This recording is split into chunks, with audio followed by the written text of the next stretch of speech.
Olá! Até parece que o mundo virou de ponta cabeça. Quem imaginaria que a fartura de terra se tornaria menor que a força do plantio para alimentar o planeta? A crise dos alimentos está tirando o sono da população. Os olhos do mundo estão voltados para o primeiro setor. O valor da enxada passou a ter peso de ouro. Nos Estados Unidos, áreas agrícolas destinadas à produção de matéria-prima para o álcool reduzem o espaço das plantações de alimentos. Aqui no Brasil, é preciso garantir créditos, sementes, terra, assistência técnica para os produtores continuarem na ativa. Este é um dos temas do programa de hoje. Veja os destaques. De olho nas tarjas vermelhas, alimentos caros. Consumidores buscam promoções para manter a lista de compras em época de inflação. E no campo, a crise dos alimentos pode aumentar a fome. Valor da água. Você vai conhecer a história de um dos maiores reservatórios nordestinos. O açude Armando Ribeiro Gonçalves inundou uma cidade para garantir água a 500 mil de pessoas no Rio Grande do Norte. Gigante amazônico, a saga do pirarucu nas águas nordestinas. Pesquisadores tentam adaptar um dos maiores peixes de água doce ao semiárido.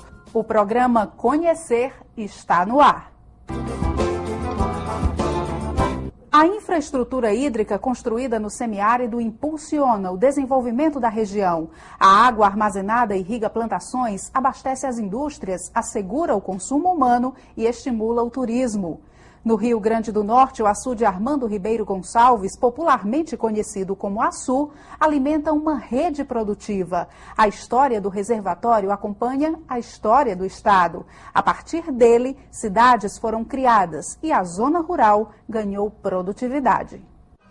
Para chegar à barragem do açude Armando Ribeiro Gonçalves, pegamos a BR-304. O percurso segue pela RN-118 no Oeste Potiguar. A estrada nos leva a Jovem Itajá, que virou cidade há apenas 8 anos. Um lugar pequeno, onde vivem quase 7 mil pessoas que assistem da calçada de casa à movimentação, fruto do desenvolvimento. Itajá ganhou destaque nos mapas geográficos por estar na rota das águas. É preciso cortar a cidade para chegar à barragem do açude Armando Ribeiro Gonçalves, um dos maiores e mais importantes do Brasil. A primeira imagem impressiona. Observamos claramente a harmonia entre engenharia e natureza. Sem a interferência do homem, toda essa água não estaria aqui. A barragem foi construída para compor a infraestrutura hídrica que rega o semiárido. O açude Armando Ribeiro Gonçalves foi inaugurado em 1983. É o segundo maior do Nordeste, com capacidade para armazenar 2 bilhões e 400 milhões de metros cúbicos de água, o suficiente para garantir o abastecimento de 500 mil de pessoas no estado do Rio Grande do Norte. O controle da água é feito através das válvulas dispersoras. Para que esse potencial hídrico se tornasse realidade, foram anos e anos de estudos e trabalho. O açude começou a ser projetado em 1947, mas a obra foi inviabilizada por causa do alto preço do cimento e da escassez de material argiloso para a construção. Só 32 anos depois, o projeto virou canteiro de obras, um mega e audacioso empreendimento. A construção da barragem fez uma cidade mudar de lugar. As imagens são da pequena São Rafael antes de ser inundada. Foi preciso construir uma nova cidade e deslocar os moradores e suas lembranças. Cenas tristes, mas necessárias para levar água a milhões de nordestinos. A barragem foi inaugurada pelo então presidente João Figueiredo, que ouviu do governador potiguar o chamado do desenvolvimento. Aí está, presidente. Aí está o mar d'água. Mas isso não é tudo. Isso é apenas o começo. E era mesmo o começo. Hoje, a água represada é conduzida através de uma rede de adutoras que abastece a população e canais de irrigação de terra, onde se destaca o cultivo de frutas tropicais. Em virtude da criação do reservatório, foi possível se ter projeto de irrigação público, que é o projeto Baixa Sul, também a parte de produção de camarão em cativeiro, também a Termasul, é uma empresa muito importante de geração de energia que vai ser para o estado do Rio Grande do Norte, a produção também do pescado aqui no interior do reservatório, a produção também nesta região beneficiar a parte salineira. Então esse conjunto de uma forma muito efetiva fez desenvolver o Vale do Açu. Todo esse desenvolvimento é resultado do equilíbrio entre homem e natureza. O reservatório, fruto da engenharia da seca, seria apenas um gigantesco buraco se não tivesse sido estrategicamente construído no curso do rio Piranhas. O Piranhas nasce em Bonito de Santa Fé, na Paraíba, e segue pelo semiárido, cortando 102 municípios do estado, até chegar ao Rio Grande do Norte, onde recebe o nome de Açu e abrange mais 45 municípios, desaguando no Oceano Atlântico. O rio é barrado no meio do percurso. E os benefícios do acúmulo de água não estão apenas ligados ao abastecimento e ao desenvolvimento do agronegócio e do setor industrial. A estrutura de uma barragem também ajuda a evitar catástrofes provocadas por enchentes. Apesar do Nordeste estar historicamente associado à seca, no período de inverno chove muito, em um curto espaço de tempo. Parte dessa água é retida aqui e liberada gradativamente. A última sangria, em 2008, é um exemplo. A barragem controlou a cheia do rio Piranhas. Tendo em vista se ter 800 metros de sangradouro, fazendo com que a água acumulada a partir do que fica no reservatório seja, a partir de determinado tempo, distribuído, fazendo com que os danos sejam menores no caso de enchente. Segurança e beleza. Quanto mais água, mais incrível o espetáculo. A represa de 60 quilômetros de extensão e 60 quilômetros de largura é atração turística. Leidiane veio de Goiânia. A foto é para registrar um Nordeste que ela não imaginava existir. A primeira impressão que eu tive foi que é uma vista maravilhosa, né? Assim, muita água. Eu achei lindo, eu fiquei muito encantada. Você imaginava que aqui nessa região tivesse realmente assim tanta água? Quando eu cheguei aqui não imaginei, por causa que era um pouco seco, né? Mas depois quando eu vi assim, eu vi que muita água mesmo. Surpreendeu? Muito. Surpresa para quem chega e orgulho para quem bebe dessa fonte. Klein exibe a terra natal, a amiga, como uma nordestina da nova geração, que tem a missão de desmistificar a imagem cultivada durante séculos. O povo do lado de fora, né, sempre vê o Nordeste como um lugar muito seco e castigado, né? E quando ela veio para cá, ela realmente se surpreendeu bastante, né? Que ela viu, né, muita água. Não é uma coisa seca.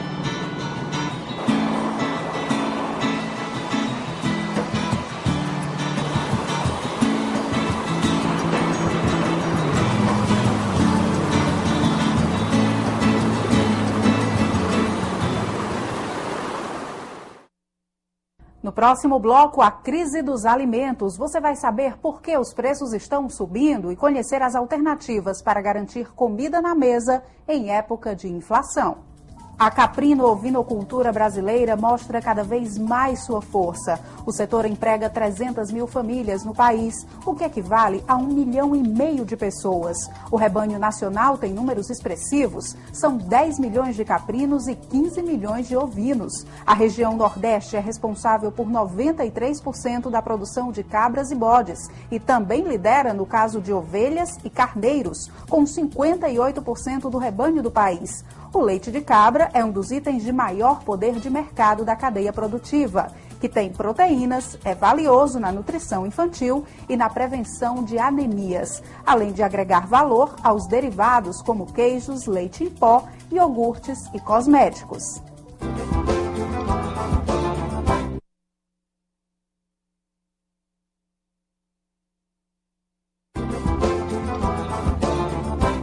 A crise dos alimentos chama a atenção do mundo. Mas o que está provocando esse colapso? Por que os preços estão disparados? Qual a melhor alternativa para manter um cardápio saudável em época de inflação? As respostas estão no campo, na zona rural, de onde saem os produtos que chegam à nossa mesa. O que há de errado nos boxes das feiras livres, das centrais de abastecimento, nas prateleiras dos supermercados? Como alguns alimentos desaparecem e outros aumentam de preço de repente? Ir ao supermercado hoje em dia não é tarefa simples. As compras do mês exigem cálculos, pesquisas. Para garantir comida na mesa em época de inflação, os consumidores correm atrás do menor preço. As promoções nem precisam ser anunciadas para atrair clientes. São eles que buscam a tão disputada tarja vermelha. Quando você vem comprar fruta e verdura, você tem que comprar semanalmente. Então, como você já vem no supermercado para comprar, né, fruta, hortifruti granjeiro, o ideal é você também ver se tem algum produto em conta e pegar a oportunidade de comprar. Seu Luciano tem razão. É preciso estar atento para enfrentar a crise. Pesquisa do IBGE indicou que a alta dos alimentos influenciou a inflação em todos os estados brasileiros no mês de junho. Isso significa que muita gente teve que cortar itens da lista de compras. Isso significa que diminui o poder de compra da população cearense, que se vê privada de muitos alimentos. Haja visto que um dos principais fatores da inflação foram os aumentos nos alimentos. Diante da crise, a criatividade. É preciso substituir os alimentos mais caros. No país que tem o maior rebanho bovino do mundo, carne virou artigo de luxo. Comer todos os dias, nem pensar. Passa a comer o frango, outro dia come ovos, farinha para poder não pesar muito no salário, né? E o arroz? E o feijão? A mistura quase obrigatória na mesa dos brasileiros está saindo da lista dos produtos populares. Como substituir os velhos companheiros de garfo?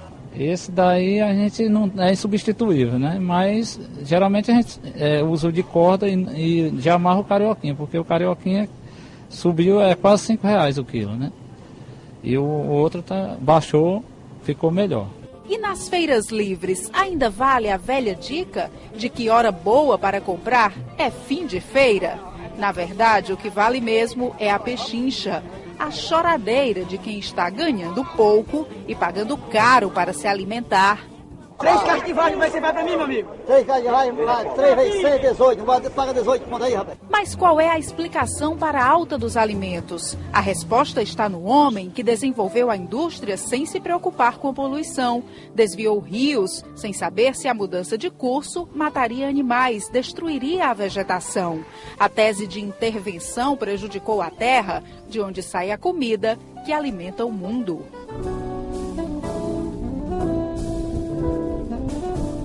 Secas, enchentes, poluição, desmatamento, aquecimento global. Mais gente para comer e menos gente para plantar.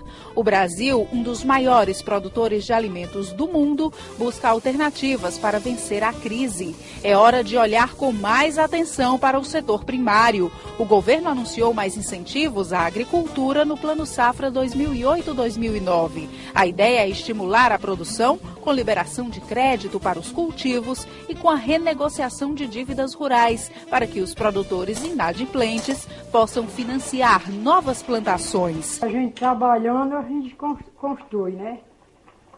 Garante a comida na mesa. Garante a comida. Nunca falta, graças a Deus. E esse é mesmo o caminho. É a lei da oferta e da procura. Se há mais produção, há mais alimentos e preços mais baixos. No Nordeste, o caminho da fartura é aberto pela enxada e pelos projetos que garantem água para fazer os roçados vingarem na terra seca.